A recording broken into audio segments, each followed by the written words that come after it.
Welcome back to Living Local. Humility Homes and Services is giving folks in the Quad Cities a way to actually see what it's like to be homeless. Every spring and fall, the nonprofit puts on their Homelessness Immersion Experience. And here to tell us more about the event is Adam Parr, Supportive Housing Service Coordinator for Humility Homes and Services. Hey, welcome to the show. Thank you. Thanks for being here. So let's first talk about Humility Homes and Services and just kind of how long you've been around in the Quad Cities and what you're all about. So Humility Homes and Services has been around in the Quad Cities for a very long time now. They opened Humility Homes and Services Incorporated on early 2010s, where we had the emergency homeless shelter, and then that kind of transpired into joining the Jubilee campus, having our secondhand thrift store, and then moving into rapid rehousing, permanent supportive housing, mission-focused housing, helping the unhoused population of the Quad Cities. And how long have you been there? I have been there for 3 years. Oh, awesome! It's a thankless industry, and you know we all appreciate everything that you guys do over there. And how many people do you serve every year?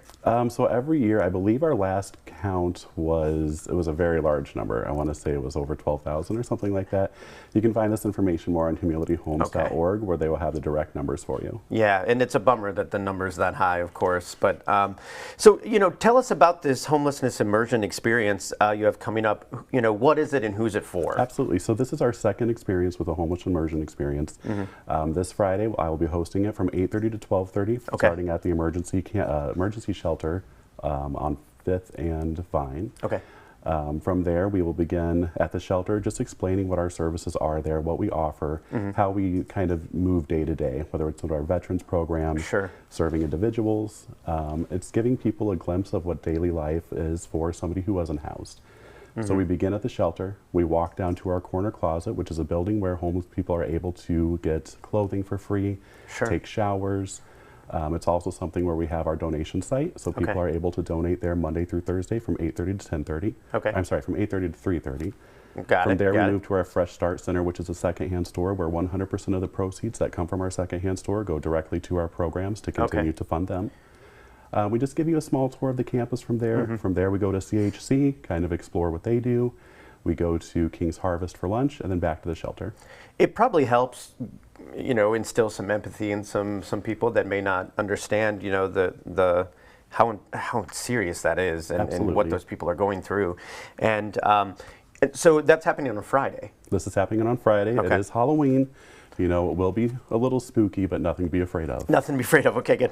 And do people need to sign up in advance? I'm assuming they do. Yes. Yep. You can sign up through our Facebook page or for humilityhomes.org. There's more information available on there for volunteer things that we are always looking for volunteers and to be able to get involved with the homeless immersion experience. And how many years have you done this, you say? So this is our third time doing it. This is only the first year of doing it. So we did 2 in the spring. We're doing 1 in the fall, and we're hoping to continue it, you know, at least twice a year to be able to really show the community and partners what it is like to experience a day out on the streets. Yeah, that's such an interesting thing. Where did you guys come up with that idea? Did you guys see somebody else do that, or did you experience that yourself at another? It was just kind of a way for us to be able to show the community what not only we are offering, but also to show people what it's like to be out on the streets every day. This is why we did a spring and a fall, so that way people are kind of aware of the difficulties of being out in different seasons. In the spring, it was pretty hot when we went out, so you know, hopefully it won't be too torturous on Friday, but something to be able to show people what it can be like every day. And you know, how big is, you mentioned you serve around 12,000 people. That's so sad. And those probably aren't, that's not even, it's probably not even a fraction, I'm guessing. And how big is the problem of homelessness here in the Quad Cities? It is an increasing problem that we are going to be having over the next couple of years with housing being unsustainable at this point. Incomes are not going up, but the cost of living is. So this is something that we are going to see a rise in as we progress. And you know, something that people may not even think about is, you know, if you are homeless, there's an application fee, and then there's a deposit, and like these things just kind of compound upon each other, and it's just a bummer. But yeah, you mentioned affordable housing. That doesn't seem to be getting better. There's no bright side on that, is there? Most certainly does not. I mean, and that is something that we really are, you know, trying to pair with landlords when we are housing people coming from shelter or off the streets. Just having that understanding of sometimes we look at housing first as our motto. Being able to get in somewhere and then provide services to wrap around the issues and different barriers that people may have.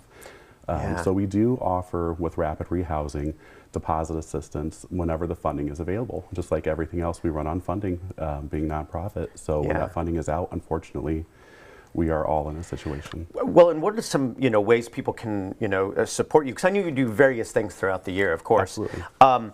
But let's talk about those ways that people can support the mission. So you can directly donate through the Okay. website. Volunteers are always the biggest thing. If you like to mow a lawn, we got a lawn for somebody to mow.